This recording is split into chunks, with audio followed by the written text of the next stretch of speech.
the housing Start and that over. economic development meeting. Sorry, we're starting a little late. We're having some little technical difficulties. Jade, if you can share the guidelines for me, please.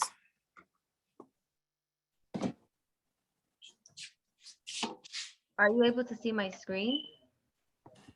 Yes, so in today's meeting, we're gonna be talking, having a presentation from the forum bid. We're gonna have also a presentation from NHS in regards to home buyers and homeowners, and the Northwest Bronx Clergy Coalition will be talking about their presentation on the Kingsbridge Armory and some other updates that we will be getting from Sandra as well.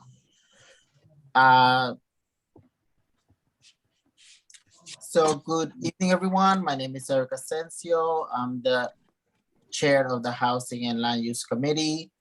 The agenda was as presented for on September 2nd, 2021, Governor Kathy Hochul signed into law Chapter 417 of the laws of 2021, which authorizes the community board to run this meeting remotely, and minutes will be taken for record keeping.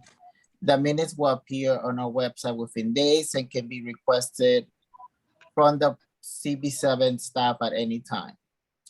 If you're calling into the meeting on the conference, the controls are as follows. To hear all available commands, enter ** on your phone, *6 to mute or unmute yourself, *9 to virtually raise your hand.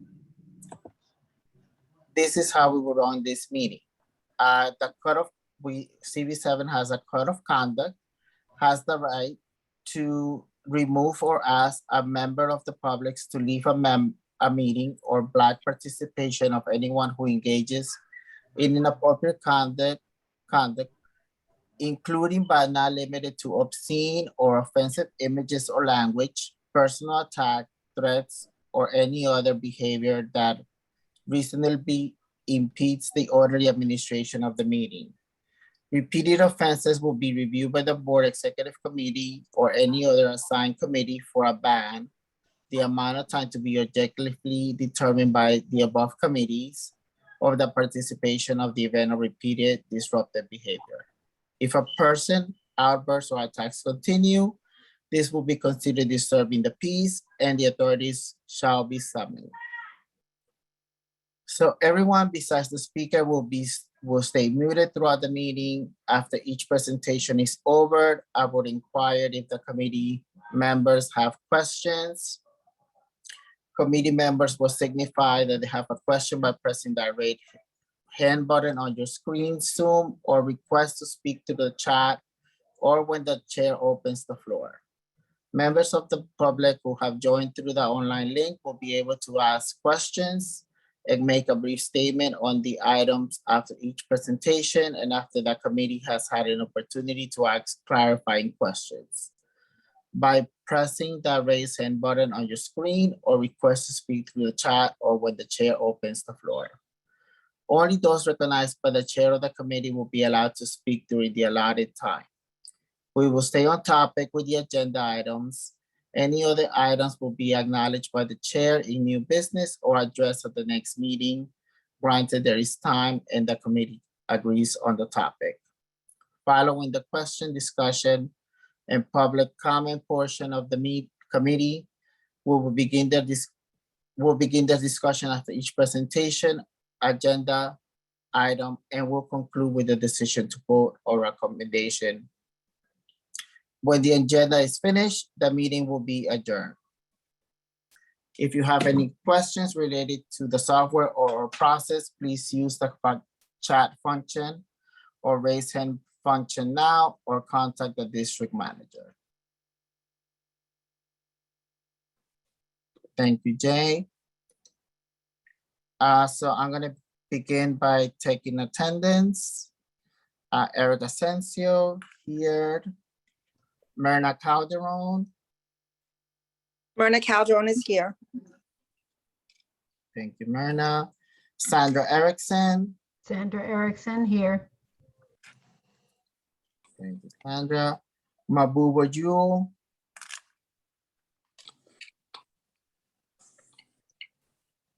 Edgar Ramos. Edgar Ramos present. Helene Reed. And Barbara Stranson. Barbara Stronzer is here. Thank you, everyone.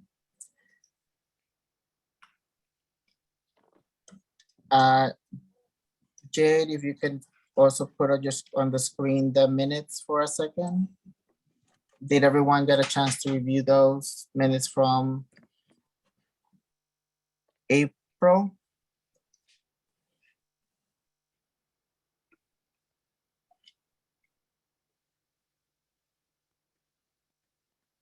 So in April, we were still having, and we acknowledged a letter from the Department of Social Services about the stabilization bed at 2287 University Avenue.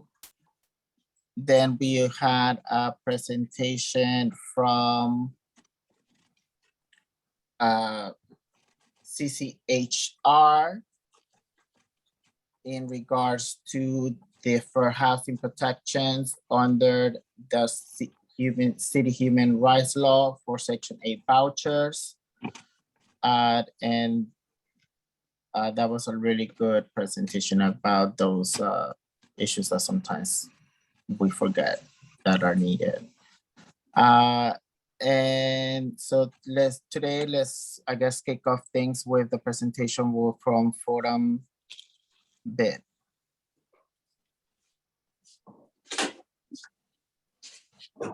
Thank you, I'm Eric. sorry, Chair. Should we have a motion? Did we approve the minutes? Oh, yes, sorry. I was I'll make a forgetting. motion to approve the minutes. as I presented. seconded. Everyone in favor? Aye. Aye. I, Thank you, everyone. Now you can go ahead, Alburn. Sorry. No problem, thanks. Let me just share my screen. Is everybody able to see that? Yes. Okay, great. Thank you, Eric, Aisha, and Jade. I want to thank you guys for allowing me to present today. This should only take about 10 minutes. I'm hoping I can stay within time. I know we have a lot to cover. So this is the Fordham Road Bids Commercial District Needs Assessment preliminary findings. I just wanted to say that the Fordham Road Bid received a 3-year Avenue NYC grant from the New York Department of Small Business Services, SBS, to conduct a commercial district needs assessment, which is essentially a way for us to kind of understand, the pulse in our study area, which is in CB 5, 6, and 7. It's a pretty large area there. You can see on the map. And so it includes Fordham Road, Jerome Avenue, Grand Concourse, Webster Avenue, and 188th Street. So in the 3 years, this first year of the grant, we were mostly trying to focus on getting a good understanding of the different stakeholders in the community and kind of what they need in terms of, services or, what types of things that we as the bid can provide to the different stakeholders in years 2 and 3 of the grant. So those stakeholders include property owners, merchants, consumers, and street vendors. So we wanted to do surveys for each of these stakeholders to kind of find out, again, what the commercial district needs are, on Fordham. And so, as most of you already know, Fordham is the 3rd largest shopping district in New York City and the #1 in the Bronx. And so, this is kind of going to help us to understand through these surveys what the needs are in the community. The agenda is just quickly to go over our business inventory, which included over 712 storefronts that were observed, the merchants, which included 235 surveys that were given out, the consumers, which included 235 surveys, street vendors, which is still pending, that survey is pending, and the public space study, which included 94 surveys. So like I mentioned, 712 storefronts were observed and categorized for this. The bid boundaries have 300 businesses. There's 300 businesses within the Fordham Road bid. However, for the study area, we wanted to expand outside the bid boundaries, go into, a little bit into the Belmont section of the bid and also into the West Fordham in order to kind of understand a lot of what happens outside the bid boundaries affects what happens inside.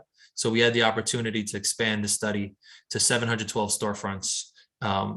So like I mentioned, the bid is 300, and so we expanded to 712. And we found that the one of the things that we want to look into, I'm sorry, here was vacancy, the vacancy rate. And so, proportionate to each of the blocks that we covered, we found that Webster Avenue had the most vacancies that were proportional to occupancies, followed by Fordham Road, East 188th Street and Grand Concourse. And so again, the vacancy rate, I believe, was around 12% that we found. However, within the bid boundaries, it was only 5%. So that was kind of an interesting, little dynamic there. As far as the storefront conditions, we took pictures of each storefront, the 712 storefronts, and we rated them on a scale of 1 to 5, 1 being poor, 5 being great, and or 5 being excellent, I should say. And so most of them ranked between 3 and 4. There you can see on the chart. So generally, storefront conditions were good. Streetscape observations, we took pictures here of the district in the study area just to kind of highlight the different things. So Fordham is a huge transportation center. We have over 10 bus lanes.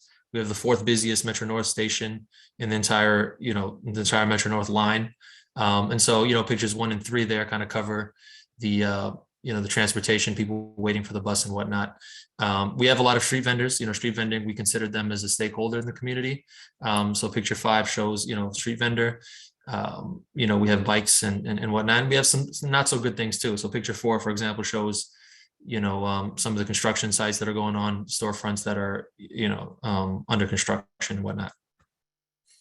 So for our merchant survey, we found out that something interesting here is that 63% of merchants said that their businesses decreased in the past year due to COVID. However, only 1% planned to close. So that kind of shows the resiliency in the community. 17% actually plan to expand despite the fact that their business had gone down.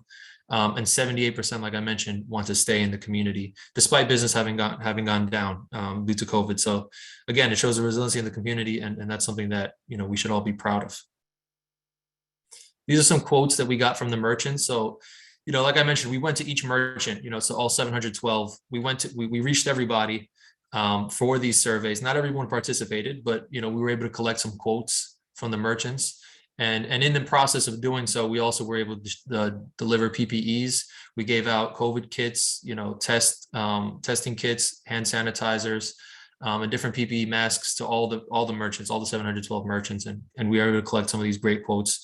Basically, that they mentioned Fordham, is a melting pot, a bunch of nationalities here, the foot traffic, this is a public transportation hub. So two of the biggest changes. So, we obviously try to figure out what are the changes required, or what is the population, what is the poll saying, right? What are people saying? So the merchants and consumers both had safety and sanitation mentioned their top responses as kind of a change required, with 81% of merchants selecting safety, and 50% of consumers selecting safety. And also sanitation and cleaning, 55% of merchants selected that, whereas 44% of consumers all selected that. So that was kind of the 2 biggest needs that we found from the merchants and the consumers, safety and sanitation being the top 2. And, on the topic of safety here, one of the questions we asked is safety in daytime versus night. So in the daytime, if you look at the graph there, green means safe. So generally people felt safe, about 75% total felt safe during the daytime, which takes a huge shift at nighttime. So at nighttime, you can see there on the chart on the right, 50% of people feel unsafe, with only about 25% of consumers feeling safe at nighttime. And so, a lot of the storefronts that we observed closed at 7 p.m. So 7 p.m. was kind of the cutoff that we felt that, it's around after 7 that people start feeling, these ways. And so, that's interesting as well for us. One of the things we want to find out from consumers is what additional types of businesses they would want to see on Fordham, in the study area. So 27%, which was the top response here, mentioned full service restaurants, as opposed to limited service. So full service meaning that it's a restaurant where you're being served, whereas limited service would be like fast food. So, so that was interesting there. And then we also found out that the ways in which most of the consumers that we surveyed get to Fordham the top 5 modes of transport, walking would be number 1 at 32%, which shows that a lot of locals are shopping on Fordham. Bus and subway coming in number 2 and 3, 24% for the bus, 18% for the subway.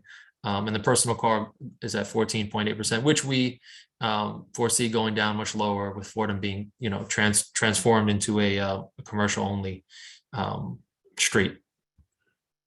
So again, we just collected some quotes from the consumers here. People liked the Latino culture, that everything's convenient, everything's within walking distance. Those are just some quotes here that we got from the consumer surveys. Moving right along, the street vendor surveys. This is something that is a placeholder slide. We're still pending this, this study. We're going to be trying to collect over 100 street vending surveys from the different street vendors, and we're partnering with the Street Vendor Project to assist us on that data collection. And then the last thing here is we try to kind of also understand the 2 major public spaces in our district, which is Fordham Plaza and Bryant Park.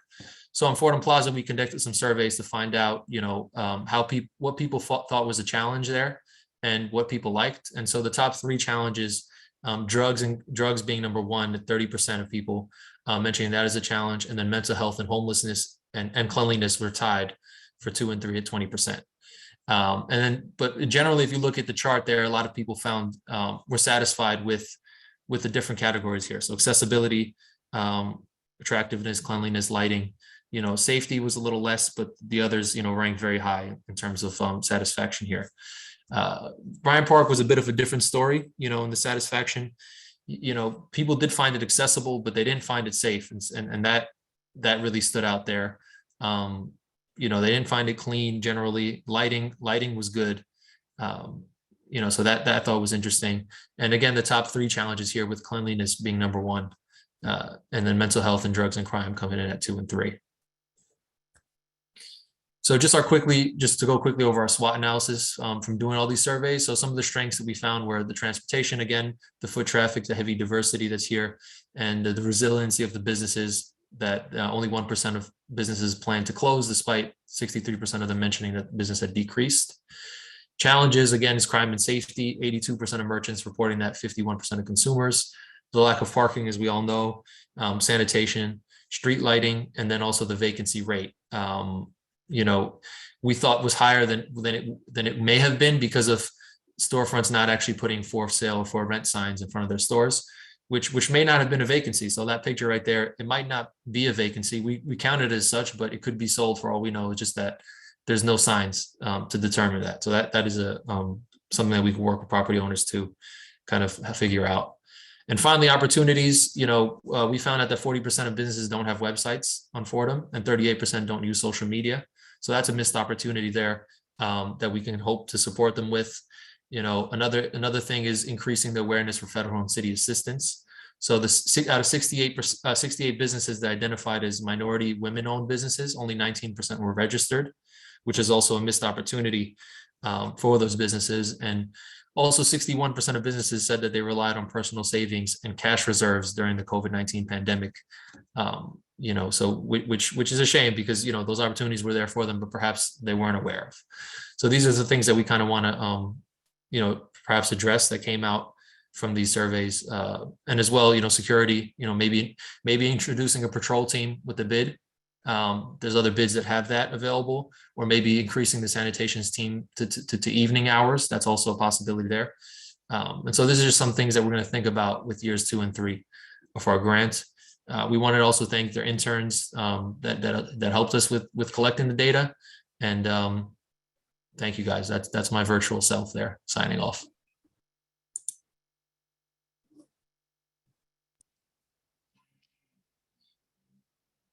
Thank you, Albert. Anyone in the committee have questions? I see Myrna.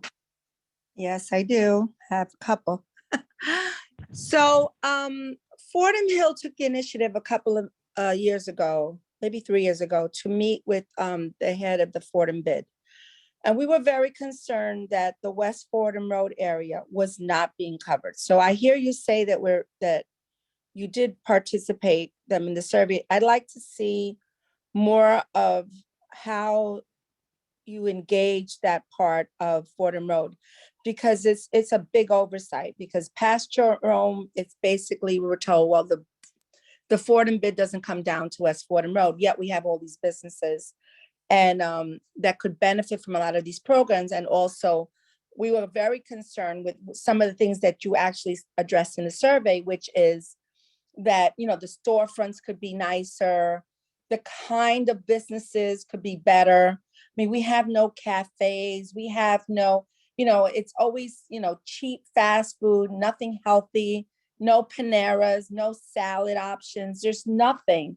And one of the things that we wanted in this neighborhood is, you know, maybe bring a Trader Joe's and, you know, so what are you doing to address that? I'm really meeting with our merchants and letting them address the needs of the community also. Because like you said, I know this from my school board days that, you know, Fordham Road is generating a lot of tax dollars for the city, yet we're not getting the services. I mean, I walked, because of the safety issue, I don't walk on Fordham Road as much as I used to, but recently I did. And I was so concerned how dirty it was. And, you know, we're the third high, you admit it, we're the third highest, and we're generating that tax revenue also. Yet, you know, they'll clean 34th Street and then they're not cleaning, you know, Fordham Road. So is that being addressed with this survey? How are we going to hold these people accountable to make sure that we're getting what we're supposed to get, and also address the businesses on West Fordham Road? That's my little bit. Great questions. Thanks. And I share your concerns.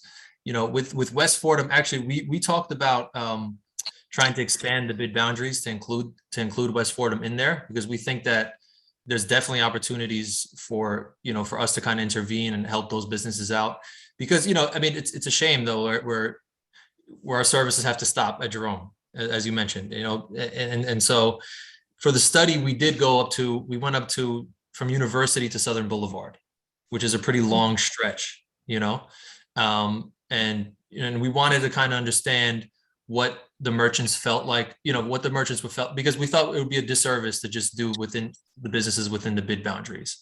And to kind of, if we expanded it, we can kind of understand what those businesses on the outskirts are saying, you know. And if we wanted to expand later on down the line, now we have a better understanding. First of all, we have a relationship with those businesses through these surveys. And now we can talk about expanding, or where would it make sense to expand, you know, or what are the needs of the businesses on West Fordham as opposed to Grand Concourse, for example. So these are the types of things that, you know, we thought that these surveys could really help us to understand. And so as far as like addressing some of these needs, so really in years 2 and 3, we were talking about establishing a coalition of businesses and also kind of like organizations in the community, so that we can talk about, well, these are the problems, right? We kind of highlighted all the issues, but like, what can we do now to actually address some of the problems? And so we didn't want the Fordham Road bid to be the only ones making that decision. We thought through a coalition of partners, you know, and other organizations can kind of help us to make those decisions to address the needs, and the businesses themselves. So we're inviting the businesses also to a merchant meeting where we're going to present these results also to them, so they can kind of have their voices heard. Because right now we've noticed that a lot of businesses, especially on Fordham, they live on an island. You know, they don't really like to participate in merchant collaboration efforts at all. And so that's a problem, because when everyone's kind of suffering in silence, the community suffers, you know. And so, you know, we want them to participate. And you know, a lot of the stuff that we already know, like you just mentioned, we already knew all these things, you know, being on Fordham. But the fact that now we have numbers to back it up, we have numbers, you know, from consumers saying, hey, there's no healthy food options, there's no restaurants for us here, you know. And like I said, the majority of people here are walking, you know, they're local people to Fordham, and so they should have these options here. They're not just coming from the outside. And so, you know, to address those things, I think is important. And now we have the numbers to back it up. And so that's you know, it's going to take a collective effort though, and that's what we're hoping to do in the next 2 years. Well, thank you for that. Sandra? Thank you, Albert. That was a great presentation. You mentioned the vendors. You know, at the Bronx Chamber of Commerce, we sometimes hear that the brick and mortar store owners can be at odds with some of the vendors. For instance, a sneaker store and someone selling sneakers outside there and not paying the same expenses or overhead. How is that relationship going with the store owners and the street vendors? Great question. So we've, historically, there's been a tension there between the vendors, especially on Fordham Road, because Fordham Road, as the bid, we represent over 300 businesses. And then on any given day, especially now with the summer, you can have over 300 vendors outside as well. And so there's been a tension, there, and there's also kind of a lot of work that we have to do on the back end to eliminate a lot of misconceptions that people have that bids are against vendors.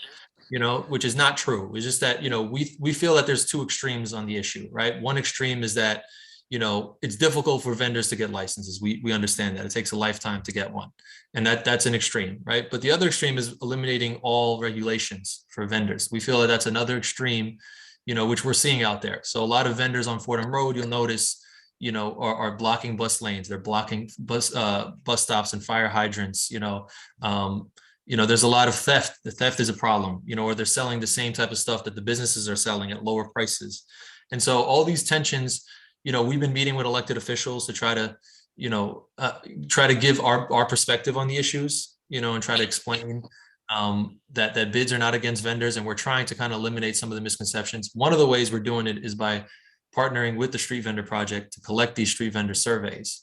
We felt that because there's all this kind of all these tensions there, we didn't want to go to the vendors ourselves as the bid to ask these questions. We figured we can, partner with an organization that is supposed to represent the vendors to get these answers, to kind of show them that, look, we're acknowledging you guys as a stakeholder, and we're trying to work with you where we can kind of, have everyone play nice in the sandbox, because it's not fair. If vendors are considering themselves as merchants, then they should be subject to certain merchant rules, the same way merchants, as business owners have to follow certain laws, and we feel that vendors should as well. And so it's just about having those conversations, having those meetings, and kind of getting people to compromise in areas that, that benefit everyone. So. Thank you. Thank you very much. Thank you. Barbara?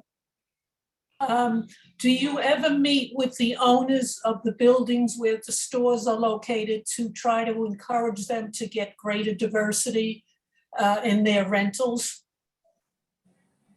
That's a great question. So yes, we actually, the first stakeholder that we highlighted were property owners. So we reached out to every property owner within the study area. So that's over 700 businesses. And, we didn't hear back from everybody. Obviously, we have better relationship with those property owners that are within the bid.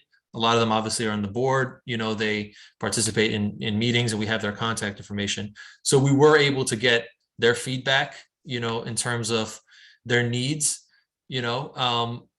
as far as us mentioning diversity to them, that's something that we could probably think about in years 2 and 3 of the grant. This first year, we kind of just wanted to kind of highlight all the issues at first from the stakeholders themselves.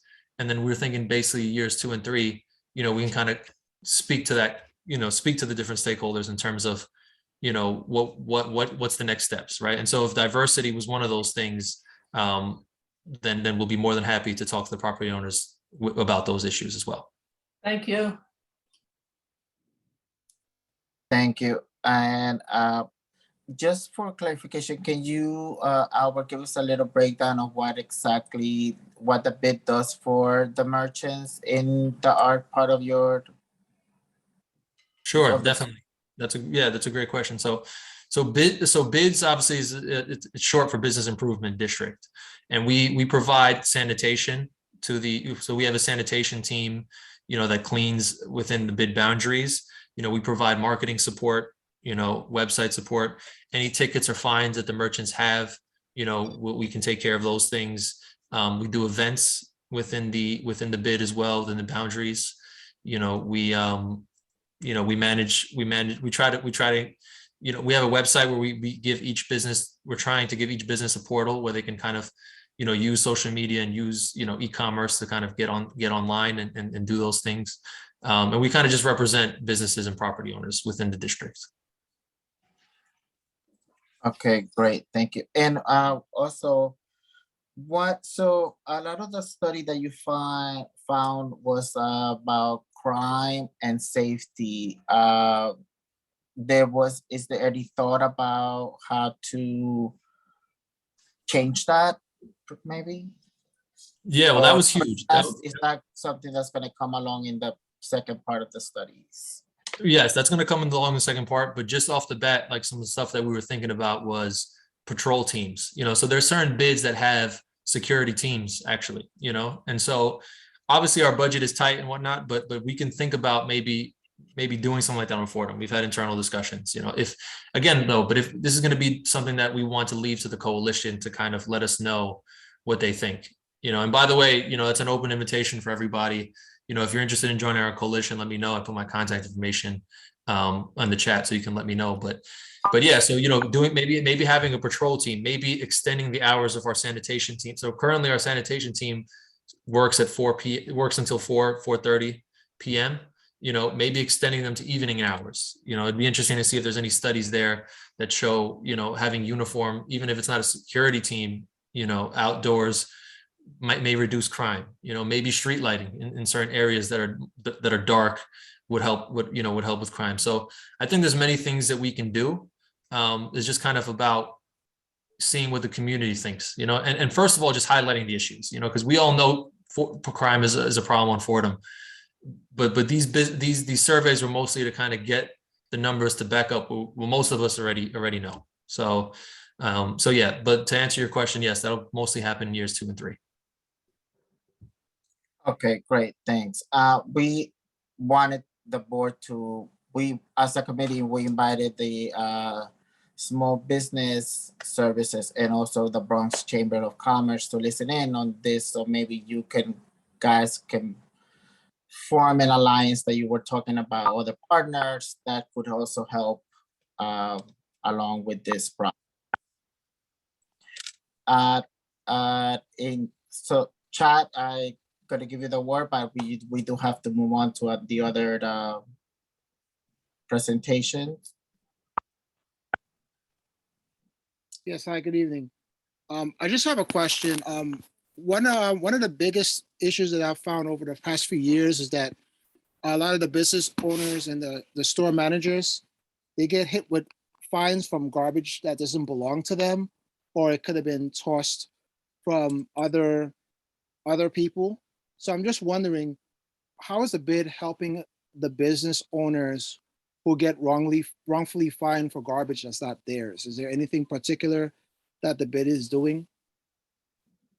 Yeah, so the first thing is reporting it to us. I can't tell you the amount of businesses or business owners that don't even speak up, which is a problem. And that's something that we're trying to get to change, where we can have more collaboration. So that's the first thing, is reporting it to us. And the second thing is that, yes, so once it's reported to us, we actually work with, different, city departments to kind of address those things. So the most recently one that I could bring up to you is the Dwayne Reed on Fordham Road. Spoke to the property owner there that there was an abandoned house next to his property, where a lot of garbage was being dumped at, and he was being fined for it. So we were kind of able to flag that and get it handled.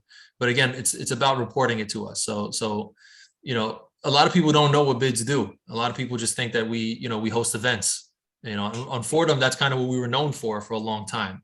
But now it's like we're trying to kind of change the dynamic. Yes, we do events. We host annual events all the time, but there's other things that we do. And I think it's kind of important to get the community together and engaged. And that's kind of the next step that we're trying to do with this. And we think this grant will kind of propel those efforts. Thank you for that. I have a question. Okay, thank you, Albert.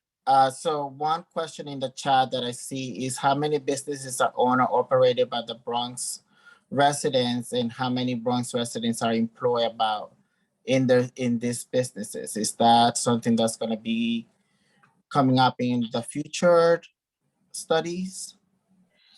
That's a good question. So we didn't ask that. We were kind of limited in the amount of questions that we could ask in the surveys because we didn't want to make them too long.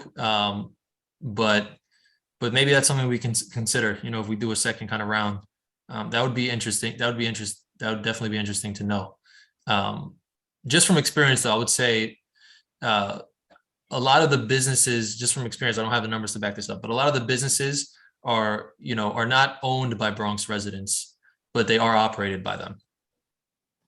And that's just from experience. I don't have any numbers to back that up. Okay, Jean, and your question, a quick question? Okay, very quickly. Some years ago, they experienced the same problem in Harlem with the merchants and the street vendors, and they created a separate area for the street vendors, and that kind of cleaned up 125th Street. Would that be something that's possible for you to do? Would there be an area where you could designate it that all of the street vendors could sell their wares from that particular area and then sort of clean up Fordham Road and less problems with the merchants? Yeah, Gene, I would love that. I mean, if we can do that, we can get them to agree. That would be beautiful. The problem is that, there's no enforcement happening right now on Fordham Road. So, technically right now, the way it's supposed to be by law is you're only supposed to have one table, but you see vendors out there with 3, 4, 5 tables taking up entire blocks. So if we can get them to kind of listen and just listen to the other side of it, then yes, that would be a great solution. But the problem again is the enforcement issue. And so with the political climate the way it is, a lot of, especially after COVID, a lot of enforcement against vending was eliminated. And so, that's always going to be the issue. But we're trying to take like a different approach where it's, okay, well, how can let's communicate with that population. Let's communicate with the street vendor project. Let's try to sit down, and come up with solutions rather than, just leave things the way they are right now. Because right now, businesses are suffering, and the vendors themselves, they're not, I'm sure that they're not as happy as they could be. So I think it's about, having those discussions and then coming up with solutions. But yours sounds excellent. If we can get them to agree to something like that, sign us up. Okay, great.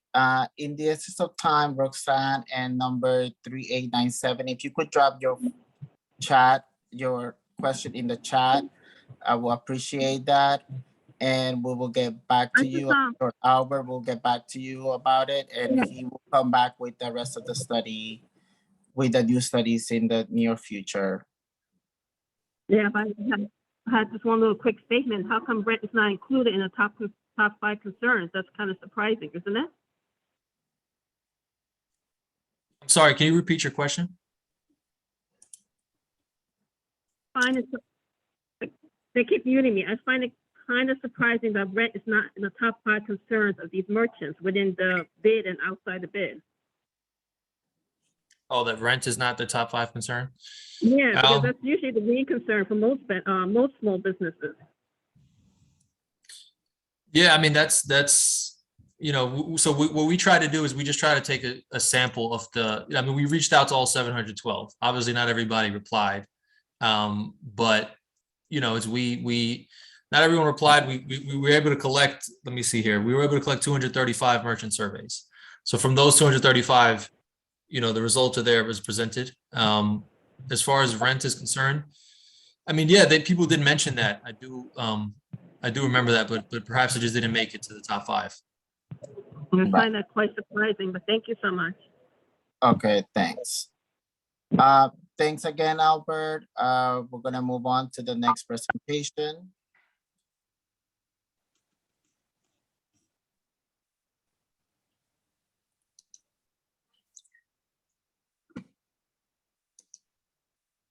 Again, if you have any further questions, please feel free to reach out to Aisha or the staff about this topic.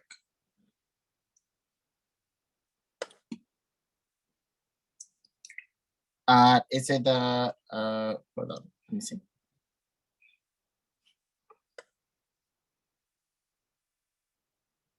The homeownership, NHS? Yes.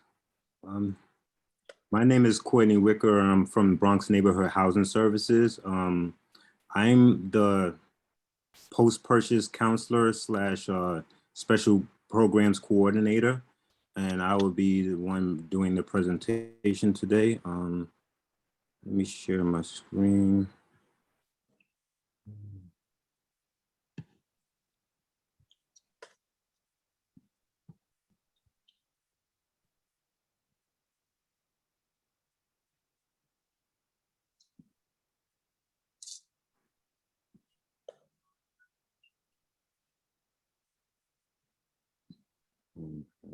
problems.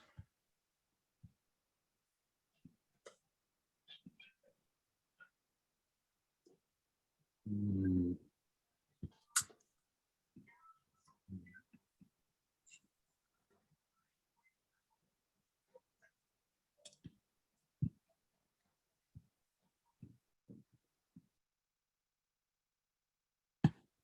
I'm sorry, y'all, bear with me.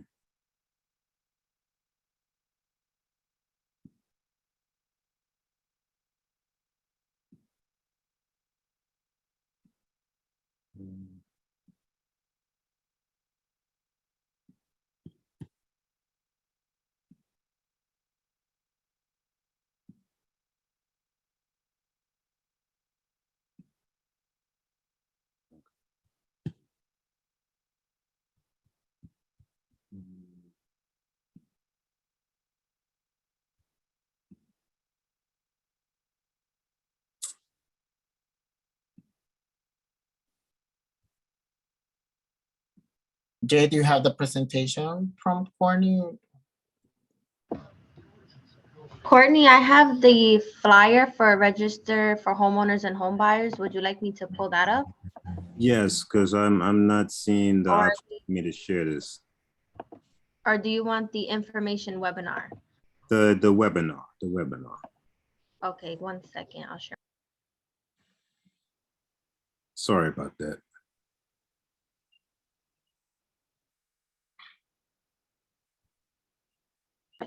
Can everyone see the presentation?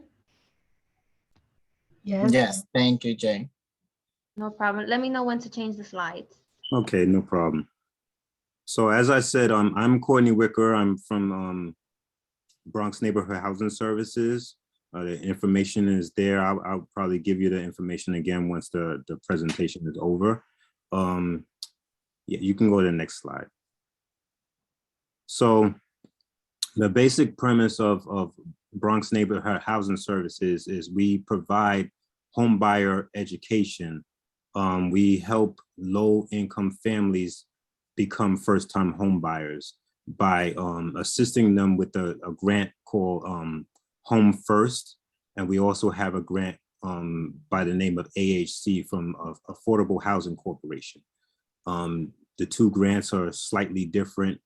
Home First is through HPD, and you can get up to $100,000 to help with down payment and closing costs. And the AHC grant is up to $40,000, and their criteria is slightly different based off of criteria of the AMI. If you want more information about that, we can send you the chart of how the income is broke down, so you can have a better understanding of it. But as far as pre-purchase counseling, we assist homebuyers to resolve barriers of home ownership through one-on-one counseling. So how this works is basically a person, the first step is to attend the first-time homebuyer orientation, which we do online. It's a basic info session telling you how the program works, what you qualify for, how much the grant is, things like that. After you attend the first-time homebuyer orientation, then you'll receive an application to fill out and start the application process. When we receive the application and the application fee with the supporting documents, then we review the application and make the assessment on whether you're qualified to become a home buyer. If not, then we counsel you on what steps you need to take in order to become a first-time home buyer. We also offer post-purchase education and counseling, which is for people who are already homeowners. So we have I'm the post-purchase counselor. So I deal with homeowners who need assistance with repairs. They need assistance with foreclosure prevention. They need assistance with maybe legal help because, you know, they're fighting foreclosure and they're in a court proceeding. So that's where I come in and my coworker Joe Mary Arba, who wasn't able to make it today, she assists with this too. So for the home repair program, we provide homeowners access with home repair funds in the form of grants or loans. So for the homeowner repair program, we have a AHC loan right now, which will help with up to $10,000 with repair costs. We had another program that's usually what we do yearly. Is called Project Help, which is up to $20,000. Unfortunately, the Project Help deadline has already passed, so we are not offering that grant at this time. Sometimes we get other repair grants, but right now we only have the AHC grant. Next slide. So as far as the homeowner education classes, our services are the pre-purchase, as we talked about, pre-purchase home buyer education workshop, which is the orientation. Also, after the orientation, after the application process, is also a home buyer education course that is required by state that you take through eHome. That's separate from the orientation that we give. We offer mortgage delinquency default resolution 101 counseling. So we try to help you with foreclosure. We assist with applying for a loan modification. We counsel on budget counseling to help you get back on track with the mortgage if you're behind on your mortgage. We also offer workshops for preventing mortgage delinquency. We offer financial management, which is budget one-on-one counseling, and the home repairs in one city. Next slide. So for resources for pre-purchase, you can email Danira Cortez at d.cortez@bronxnhs.org, or you can call us at 718-881-1180. This usually Danira is the first person you will contact after you start the application process. She'll help you with making an appointment with the pre-purchase counselor, and she'll help you with whatever steps you need to go through. And for home repair assistance or foreclosure prevention, you can contact me. My name again is Courtney Wicker at c.wicker@bronxnhs.org, or you can call 718-881-1180. Also, if you want to call me directly, my direct number is 718-732-8158. If you want to call me directly. Yeah, that's it for, I think that's it for the slides.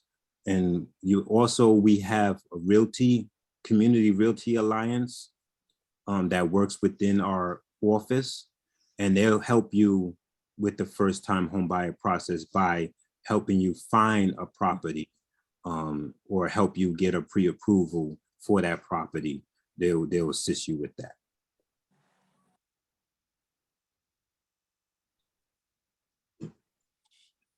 Thank you, Also, Courtney. I would like to add that we also provide tenant services by referring them to different agencies and helping them with maybe landlord-tenant issues. We also provide tenant workshops. Sorry. Great, thank you, Courtney. I was just going to say all great services you guys provide. Sandra, you have a question? I just want to say how much I admire the services, with the Bronx having less than 19% home ownership rate. The city's about 32% or so. I think we really, really need services like this, credit counseling and help with down payment and such. And I'll be calling your office because I'm very interested in some of the work you do. Yes, we would love some referrals. Okay, thanks. Myrna? Yeah, I did put something in the chat room, and I have to say, this is an amazing program that our community doesn't know about. I even spoke, I won't say which assemblyman, but I spoke to chief of staff of one of our assemblymen, and they didn't even know about the program. And I said, how could you not know about this program? It is one of the reasons why we don't have more home ownership in the Bronx. Because people get, they may have the money, they may be able to afford a mortgage, but they can't afford those closing costs and those down payments. That stops a lot of people. And these grants are amazing.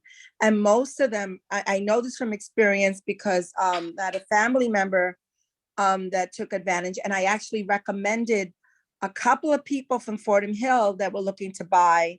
And they also went through this program and they were able to help them with down payments. And one of the things that I'm assuming it's still the same, that a lot of these grants, as long as you live in the place for I think it's 3 to 5 years, you don't have to pay them back some of these loans, so it's a really good program. Please spread the news, especially in this market where the rents are going through the roof. I mean, if you're going to pay, $3,000 in rent, I prefer that you own the place that you're living in and you get some equity, and our people in our communities has actually developed some, future resources for them, especially our seniors that, when they retire, they buy something and now it's worth 3 times what they purchased it for. Now they have some equity to work with. So it's a really great program. And I really commend them for having this. We need more of it. Thanks. That's all. Thank you, Myrna. Chat? Yes, hi. Just a quick question. Do any of your programs, to your knowledge, provide preference to individuals who have served or veterans? No, we don't have any program that has preference to veterans. We actually did have one when I first started, but I mean, to my surprise, it was very hard to get people to sign up. I don't know if there was really a need, or maybe they was using VA loans, but we did have a particular program that did service veterans as far as home repairs. But other than that, no, we don't have a program that preferences veterans. All right. Thank you. Thank you, Jean. Myrna had in the chat that you also work with people wanting to own co-ops. So they would go through the same process as buying a regular home, Right. because we don't have a lot of homes like that. I saw in the chat, we don't have a lot of homes in the area, but we do have some co-ops and people are always interested in trying to get into a co-op. So Right. does it work at the same process as a regular homeowner? Yes, that is the same process. You can use the grant for a co-op or a condo. It could be a 1 to 4 family home, or a co-op or a condo. Great. Number 3098.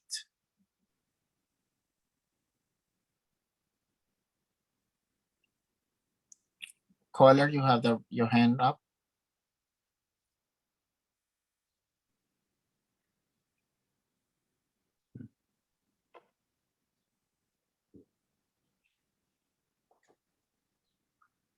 Eric, I have a question.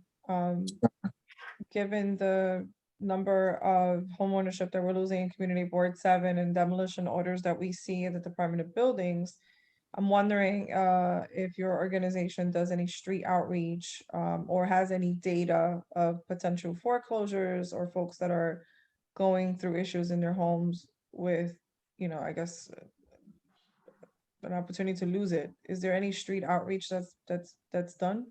Yes, that we that's one thing we definitely focus on, and I'm in charge of the street outreach. So what I do is I'll go to platforms like Property Shark or Map Portal, DAP Portal, and I pull up residences that are on the list for foreclosure, and the risk of foreclosure, and I try to reach out to them so we can help them, in some kind of way to prevent the foreclosure. Outside of those that are borderline foreclosure, right? Those that are often offered a certain amount of money, right, to kind of vacate their home and sell it, and we see it getting turned into a building, Right. which burdens the infrastructure, right? We know that very well. Is there a different type of outreach outside of those that you've identified to be at risk? No, not at this time, no. We don't have a different outreach other than that. You know, we just try to reach out to those who are in danger of foreclosure and try to reach them before they reach the point of foreclosure. So there isn't a program or a system within the organization to, I guess, encourage retention of their homes? Other than what I mentioned, no. Okay. All right. So we'll reach out on a sidebar because I'd like to see how we can work together to encourage the aging population, which is typically the home ownership here in CB7, Mhm. to retain their homes and potentially sell to other families, right? Because we want to preserve that, the little we have. So thank you, Courtney. Yeah, that'd be great. Yeah, and Courtney, one last comment on the chat. If you can put your information on the chat, and also what are the location of the NHS workshops? And will you be able to hold workshops within the CV7 area? Well, We can facilitate, if the district manager can facilitate that. okay.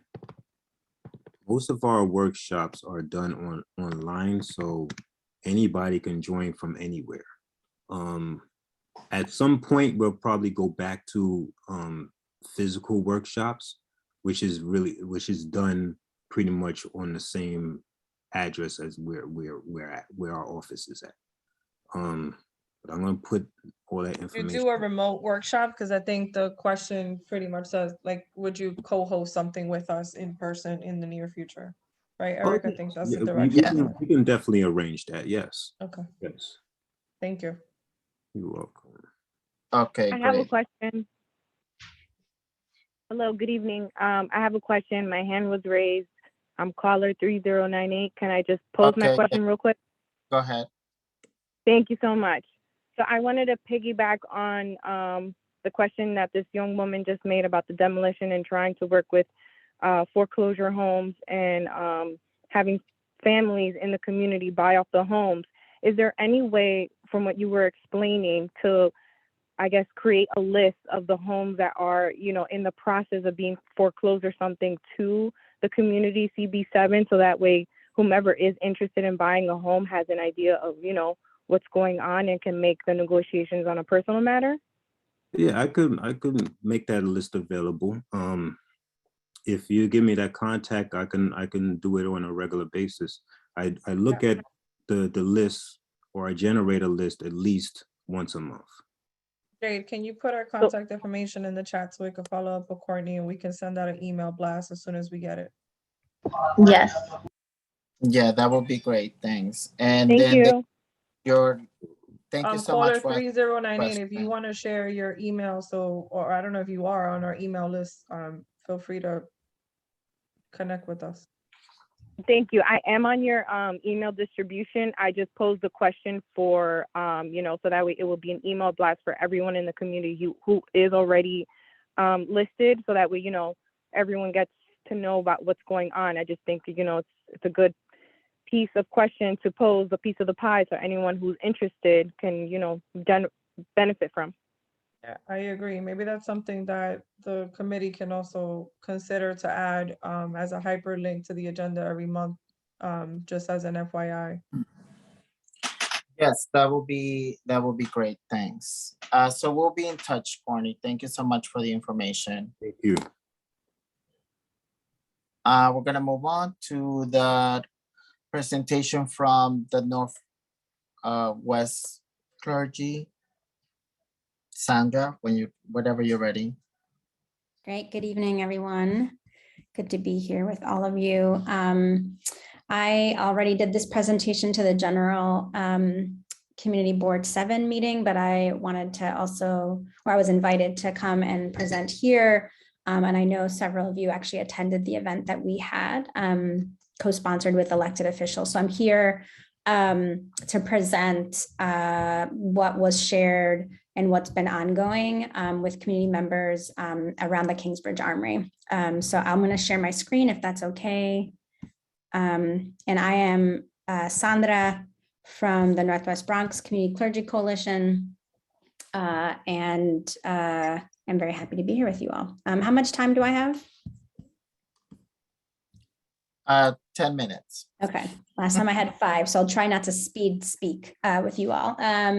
Great, so I'm gonna, whoops, sorry about that. So what I'm sharing with you is the presentation that was done virtually in April. And again, I know many of you participated in this. In addition, it was done at our annual meeting in January, where we had close to 200 people there, and we've been engaging in smaller group conversations to also collect this feedback.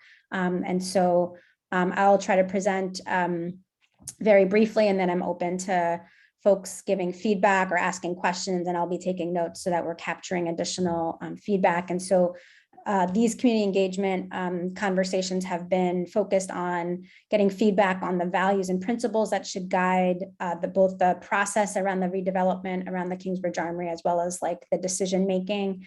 We're getting feedback on both assets, so strengths as well as challenges in the Kingsbridge neighborhood, and we're looking at about a mile surrounding the Kingsbridge Armory. And then we're beginning to source project ideas for the Kingsbridge Armory development based on existing challenges or parameters that are there. And I'll review a little bit of that with all of you. And so what you see here is the sets of values and principles that we have already begun to collect from various community stakeholders around the guiding principles and values that we'd like to direct the work and the potential development of the Armory. We're looking at shared revenue, local hiring, training, and living wages, local procurement, thinking about the actual construction and long-term sustainability of the building, and in terms of energy and environmental impact.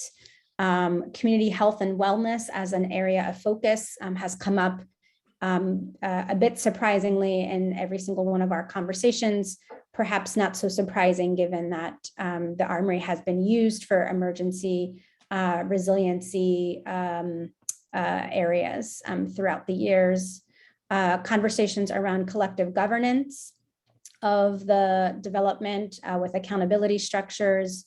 There's been lots of conversations around cooperative ownership of a development there, really building shared wealth for local community members. And then lastly, talking about the collective ownership of the land underneath the Armory. There is precedent for this in other development projects.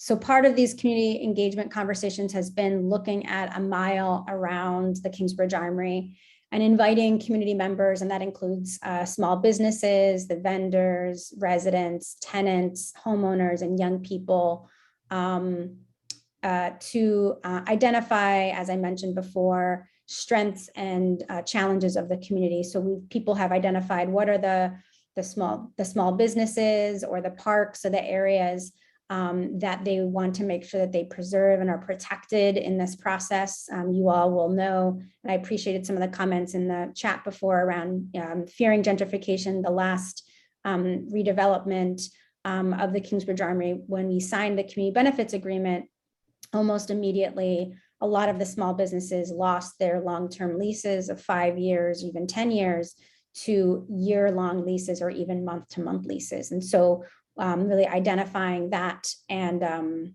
ensuring that we have an eye on the things that need to be protected and invested in, and then also thinking about what are the areas that need work, that need to be addressed, that need to be shifted and changed.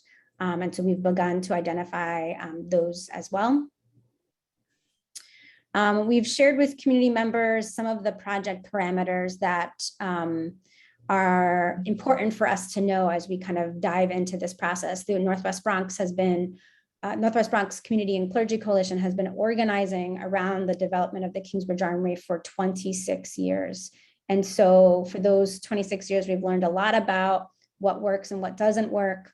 And one important piece is that whatever goes into the armory, it's massive, so it can take on many different things, but at least needs to have one anchor project that is revenue generating to ensure that it would provide for the massive construction and maintenance costs of this building, to subsidize some of the additional community spaces and programs that people have been calling for, but also because of the initial renovation that needs to happen in the building, which you all are very familiar with, is deteriorating pretty severely.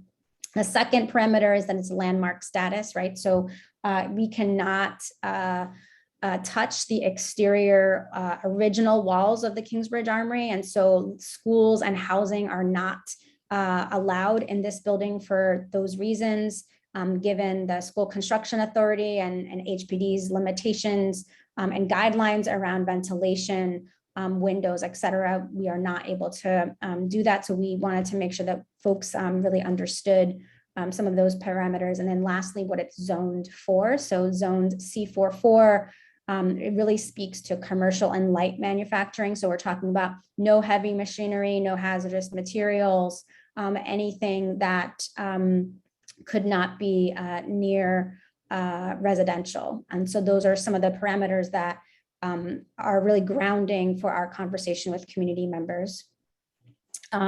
Next, we pulled from a Bronx economic development study from a number of years ago, and we pulled 4 of the areas that they identified as areas of opportunity in the Bronx. So these are either, these are growing sectors of economic development. And so we wanted to highlight health, transportation, energy, and food as areas of opportunity for us to begin the conversation of what might be some potential projects that are related to these areas that could bring benefit to our community.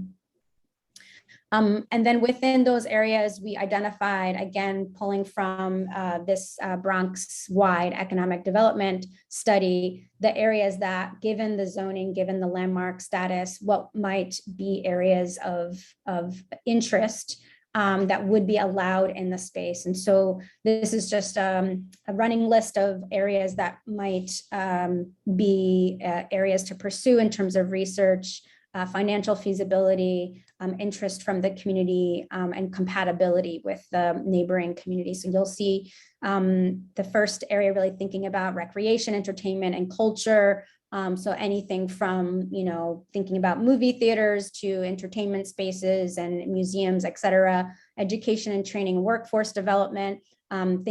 Folks have named as, one of the major areas of interest is helping to support the development of jobs in the area. And so thinking about the ways in which we can partner with institutions to do that.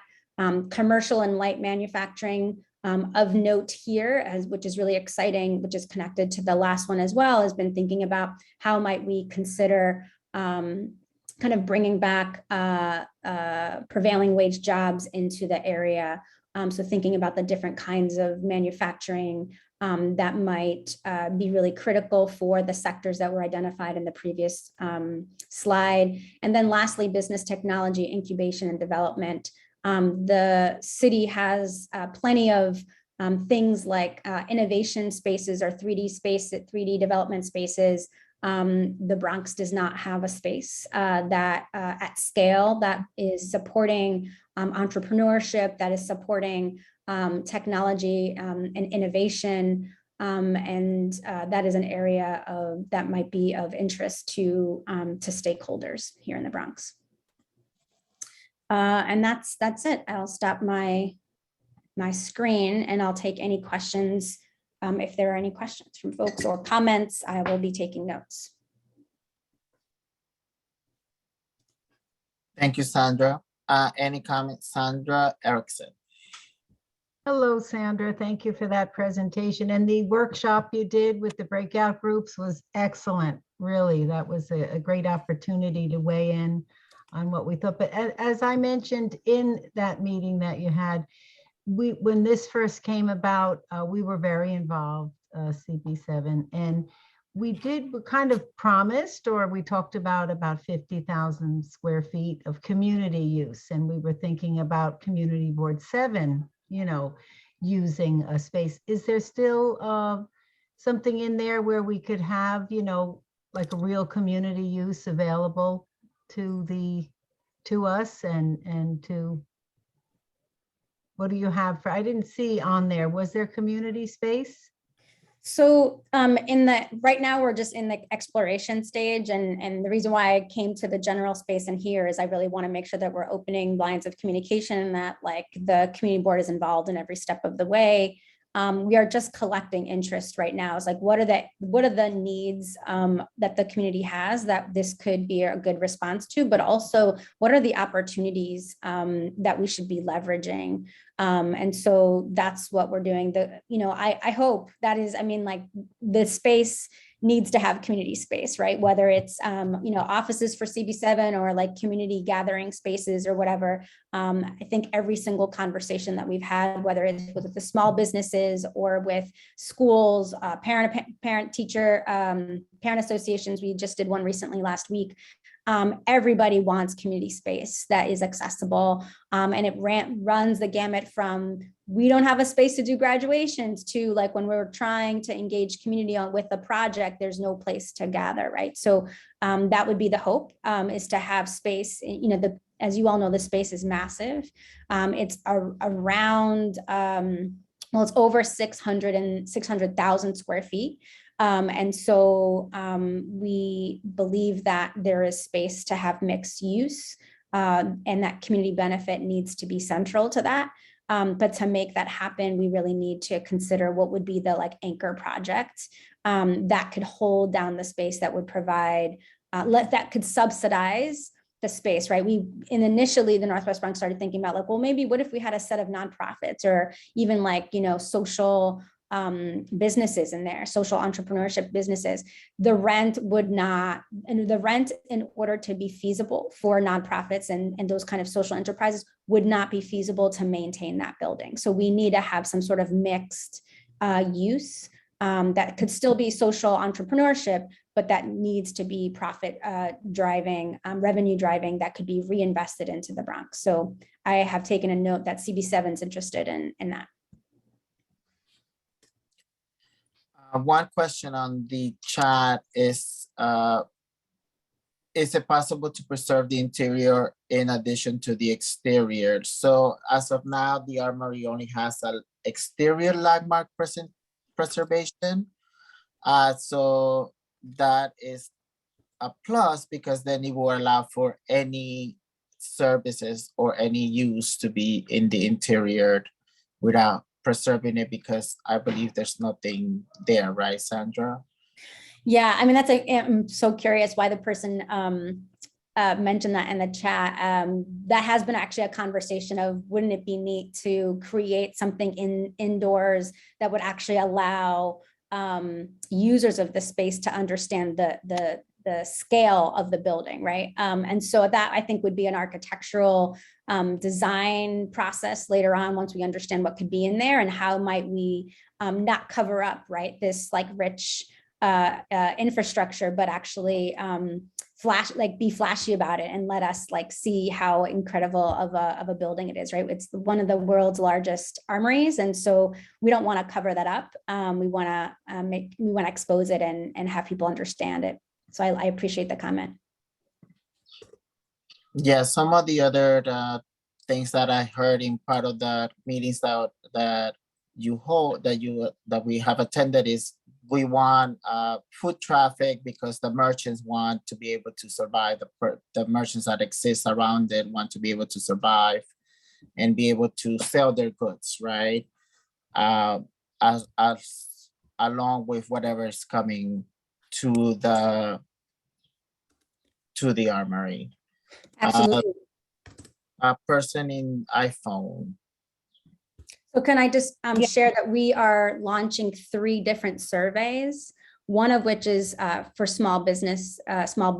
So really understanding what are their needs, what are their challenges, what are their and there's a whole survey that I can actually share with you all if you wanted to take a look at it. We're launching a youth survey. So really looking at young people and asking them, like, what do they want to see in the space? What do they do in the neighborhood? What do they like to see improved? And what are some challenges? And maybe the Armory can address some of those.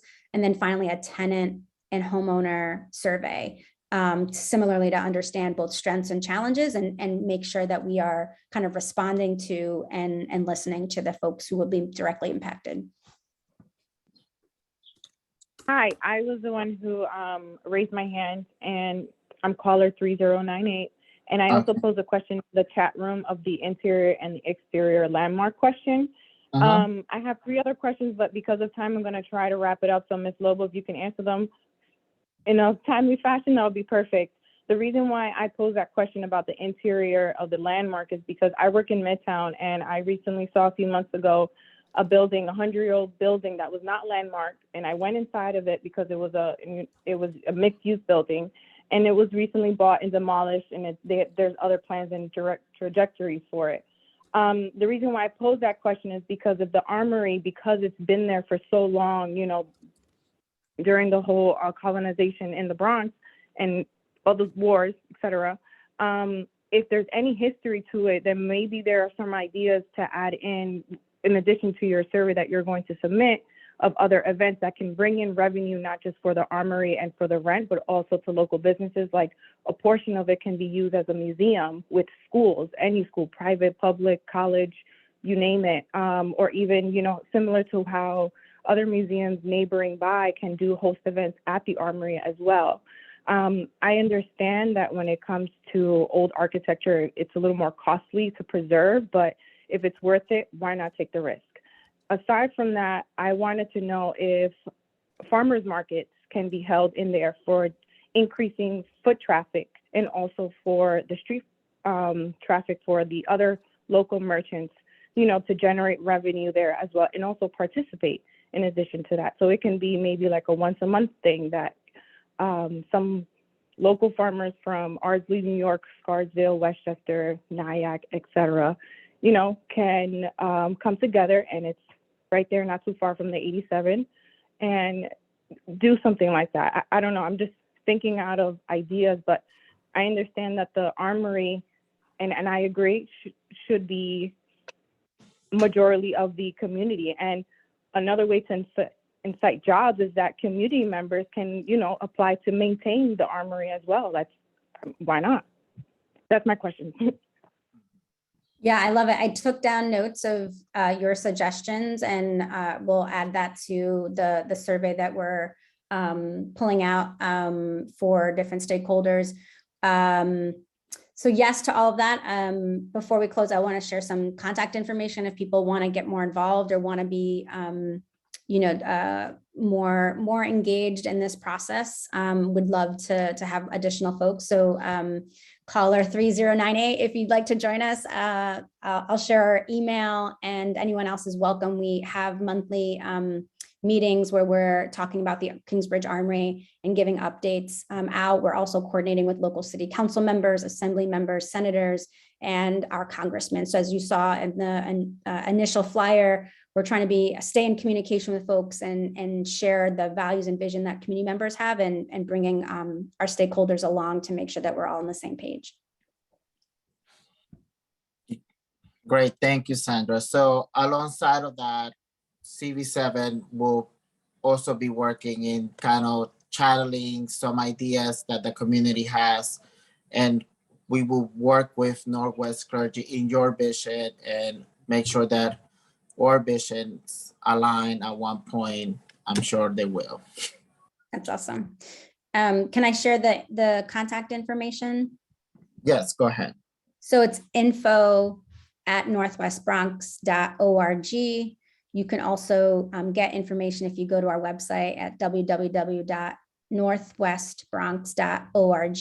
We have a community calendar, and you'll see when we are having meetings, as well as Armory events. And so I'm happy to have anyone join us, but also happy to return here with updates in the future. Thank you so much. Great, thank you, Sandra. And just so that we are all clear, this is all still in the preliminary stage. or a second revamping or third revamping of the armory that we're hoping is going to come to fruition soon in the coming decade. Oh, no, no, no. In the next coming like 5 years. 3 to 5 5 years. Come on, come on. 5 years. Eric. 5 years. Okay, yes. Yes. Wonderful. Thank you. Thank you for the presentation, and we'll definitely be in touch for more input. Okay, so rent increases.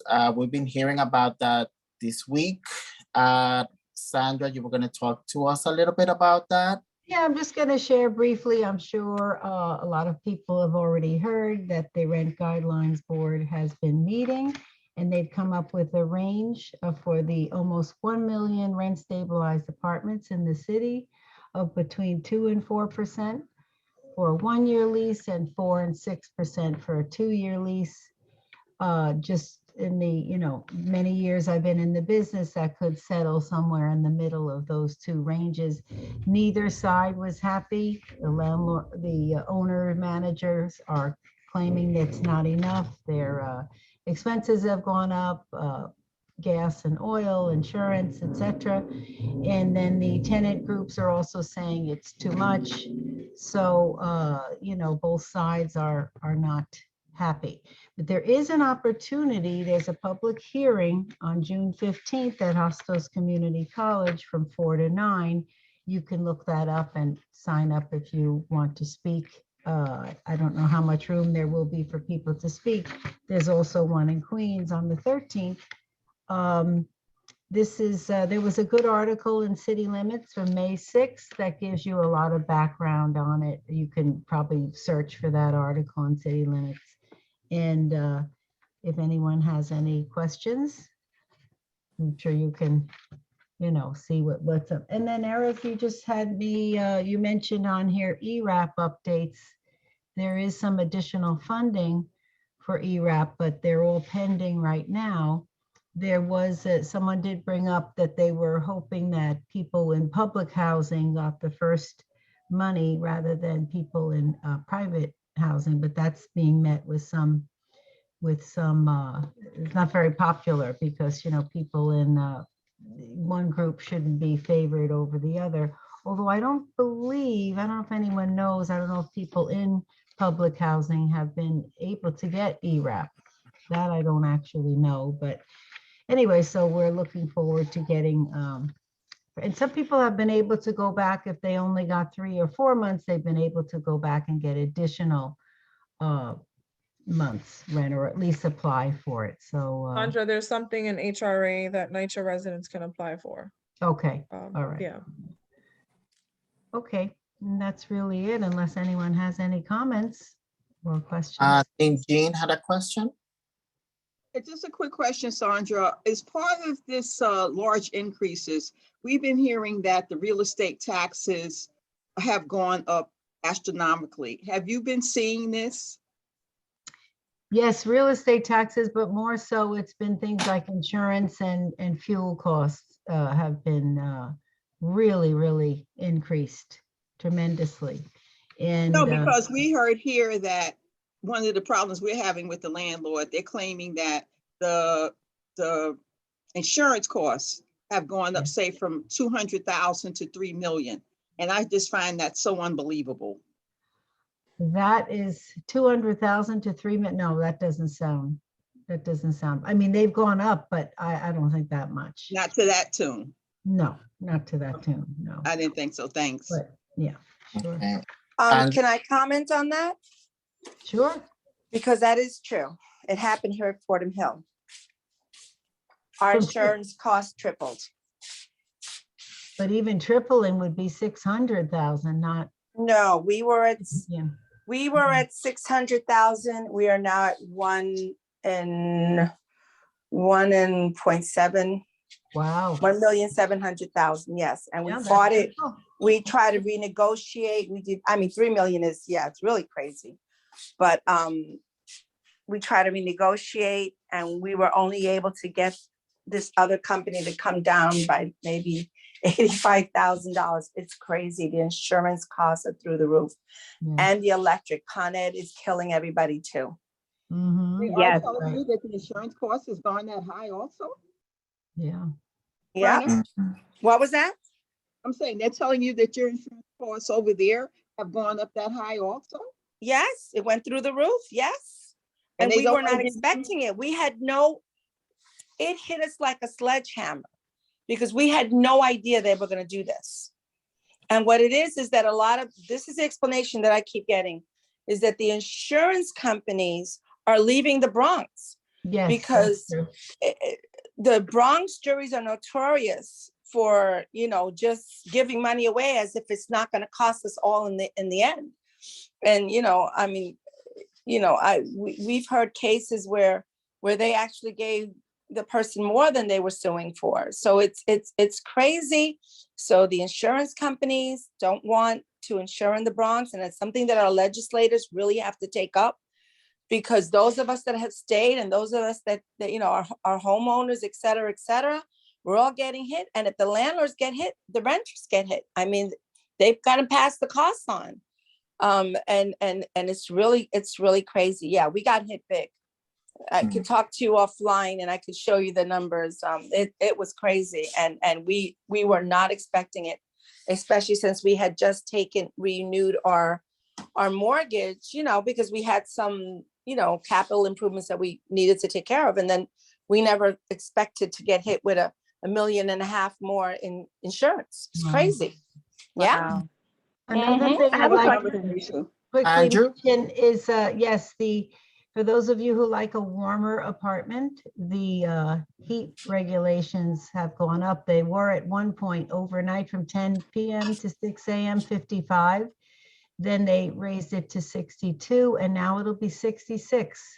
Maybe too warm for some people to sleep in, but so it is 66, and the daytime temperature remains at 68. Oh, I hate that. Yeah. And that's have a why the couple questions. fuel 66 or the is also 68? going up. So Yeah. that's why the fuel is also going up. Yes. I had a question, a comment. Yes, yeah, I'm- so in I'm the sorry, topic of this, Andrew. I'm sorry. Andrew? Yeah, just getting back to the ERAP, public housing people can, of course, apply to ERAP, but the official word is that Section 8 and public housing tenants are put to the back of the line when it comes to the money. There's a finite amount of money available, and they are going to be put to the rear. And just keep in mind, as long as an ERAP application is filed and under consideration, a tenant cannot be evicted. Yes, they can be in housing court, but the actual eviction cannot take place while the application is pending. The other thing I would just like to keep in mind to our board is that 82.6% of the residents in Bronx Community Board 7 reside in rent stabilized housing.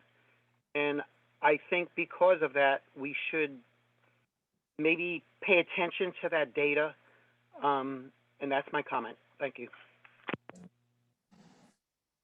Thank you, Andrew. Thank you, Andrew. Okay, the lady in 3098. hi, thank you. I If you had a finish question the in thought. regards to the recent comments that were made. The fact that DEP is planning to increase their rates to 4%. I think there's a hearing coming up in June. I can't remember the dates. I will try to forward that information if you don't already have it. In addition to Con Ed increasing their rates, is there any way that CB7 can work with other community boards and, I guess come together with something? And the reason why I say that is because personally, I had my meters, strong arm to be replaced to the new smart meters, and my meters were replaced less than 5 years ago. I didn't see the need to have them replaced, but then I started receiving notices that like, if you don't replace them, we're going to have to charge you $100. And I just felt like if there was an option prior, like what's the mandatory now? So if these private companies are going to stick certain angles, that there has to be a way that our community boards can stick certain angles too, where it's like, well, if you're going to increase the price, then you have to meet these certain standards. And for instance, when you're going to, do the infrastructure on our gas pipes or something and repave the road, do the right job because you're paying me, you're charging me X, Y, and Z percentage. So that's really just my question there. So Con Edison is regulated through the state. That would be a legislative recommendation. The board can certainly make a recommendation. If Eric, if you wish to take that task to the executive, that's an option. Yeah, we can or- definitely discuss it further. Let me quickly say, as far as water rates, I know one of our local non-for-profits, University Neighborhood Housing, Jim Buckley's group, they are getting a lot of non-for-profit and affordable housing owner managers are getting together to really work on these incredible increases in water rates. So I can get an update from them and report on it or share it with the community board. Thank you, Sandra. Also, 3098, if you can communicate with, shoot us a quick email, at least so we can have direct contact with you. You have a lot of great input. So it would be nice to just have direct communication with you, if you don't mind. Okay.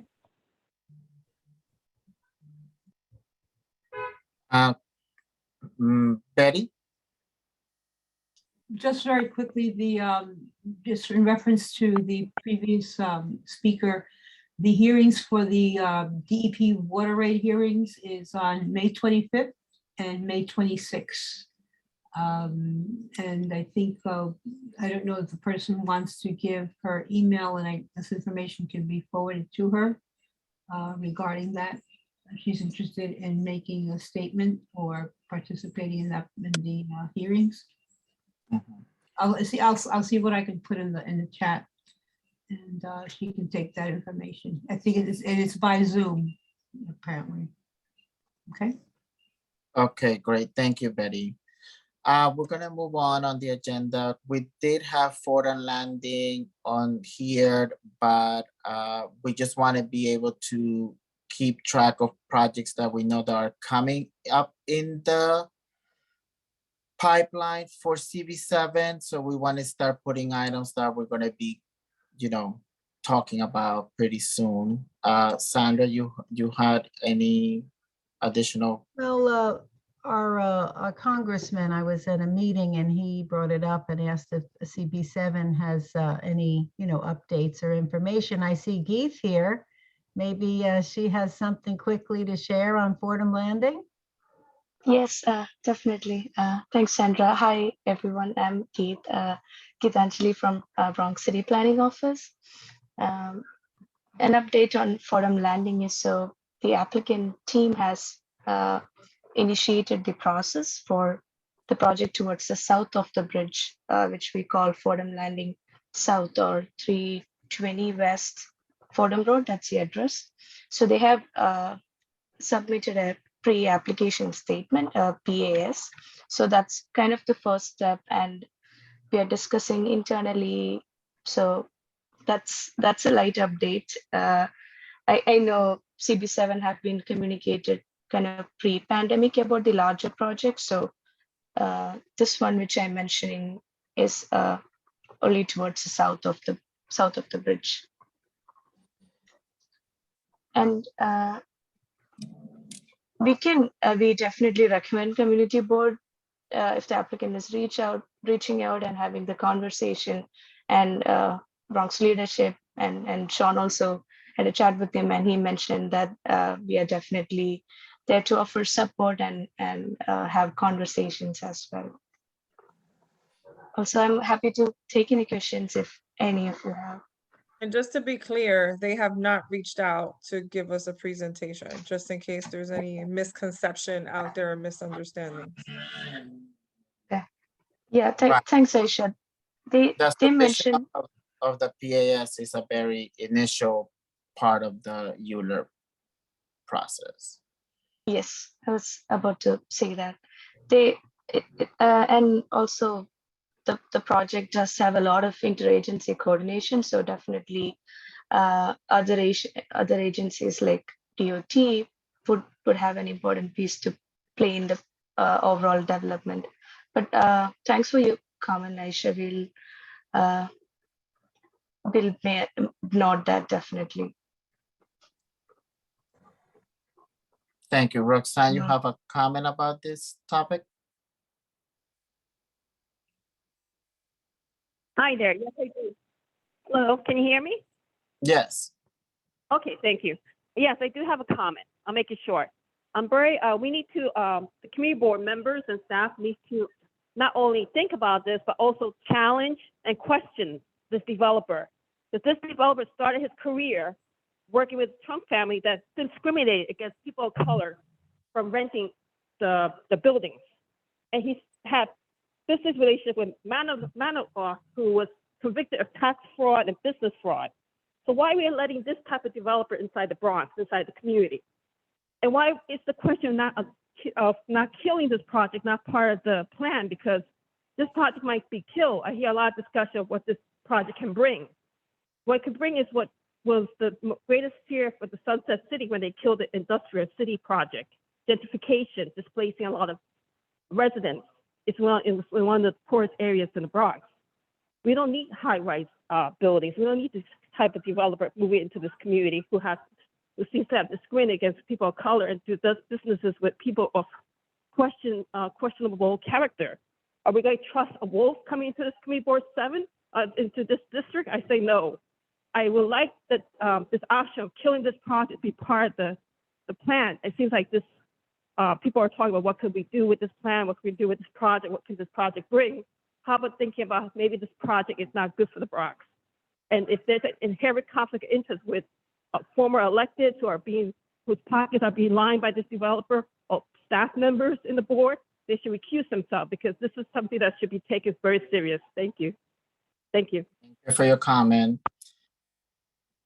Okay, Okay, Gino, just keep us informed whenever we get further into the process. Eric, I think AJ has a comment. Oh, sorry, AJ? Hello, can you hear me? Yes. Okay.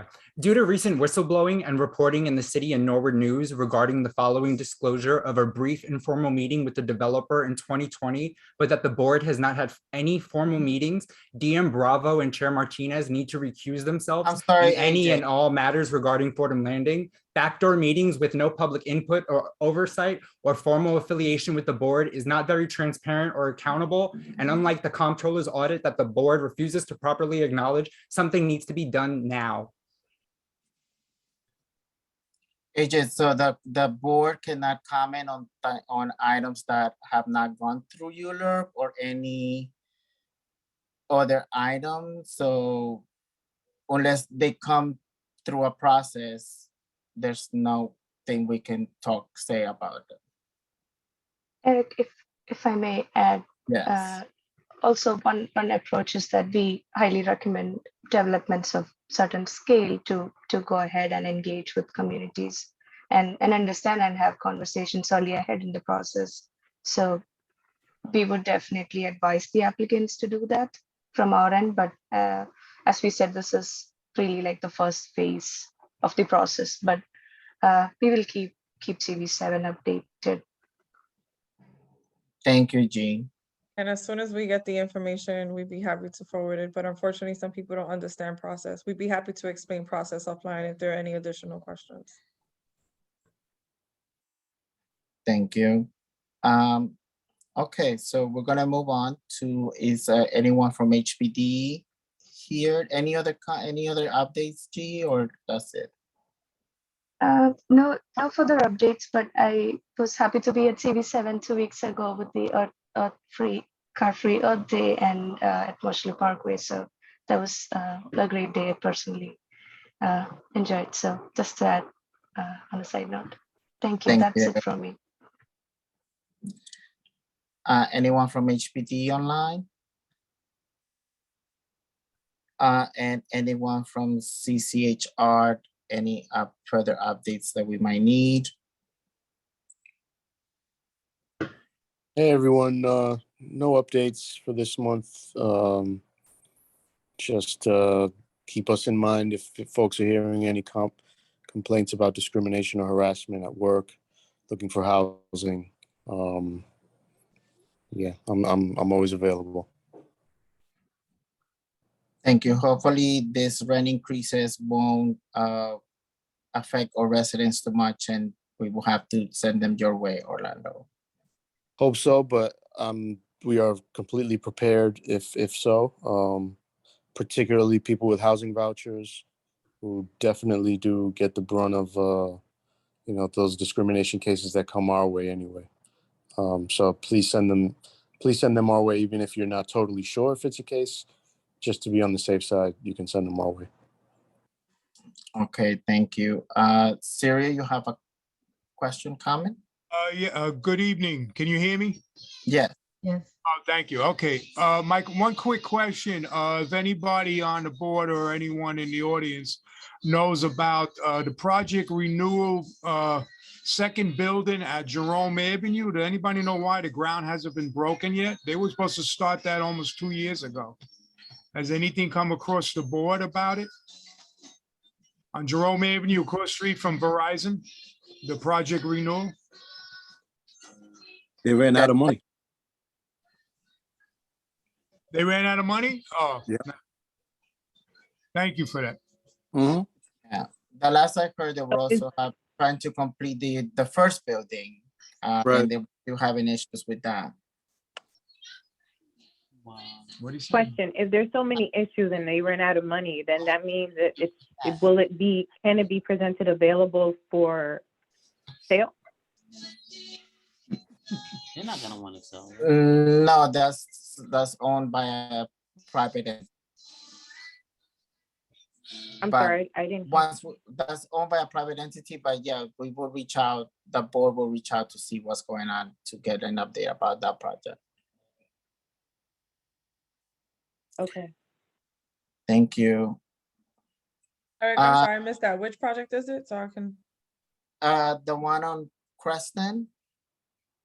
Creston, greenhouse. Creston, Minerva, and Jerome. It's on the end of Creston by Minerva, Jerome, that whole, remember it was supposed to be a boomerang, 2 different buildings attaching. They still haven't completed that project, or the first building at that. Is that the one with the issue with the contractor that Yeah. they went out of Yes. business? The Bedford, I can Yes. circle back. I can circle back with them. Yeah. If you could put that in the minutes so we can like go back. I will.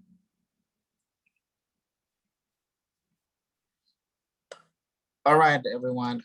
So any discussion for the next agenda? I think next month we're gonna be having a presentation from the Botanic Garden on their progress on their buildings on Webster. And hopefully that will be the main item on that agenda, I think. Any other topics? Yeah, that we didn't cover today? We covered a lot. Eric, I just have one request. On Webster, just south of Gun Hill Road are 2, what I think are hotels. They're right directly across from, one is across from Parkside Place and the other one's a little further north. I would just like to know what's happening with that because they've been there for like forever. And if there's any information we can get on, are these hotels, motels, or are they going to end up being like homeless shelters?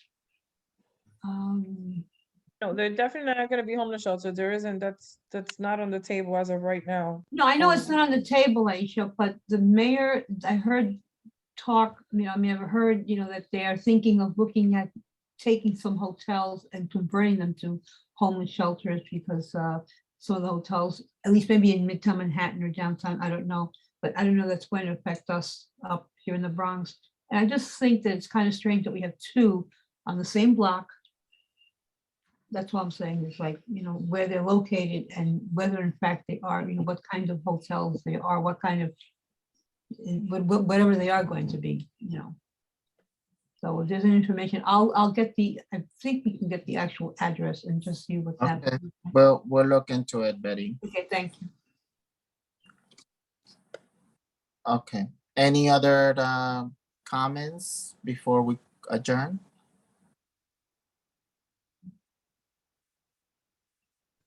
Okay, well, thank everyone. Motion to adjourn. I second it. Thank you. Have a good night, everyone. Great meeting. Thank you, everyone. Night.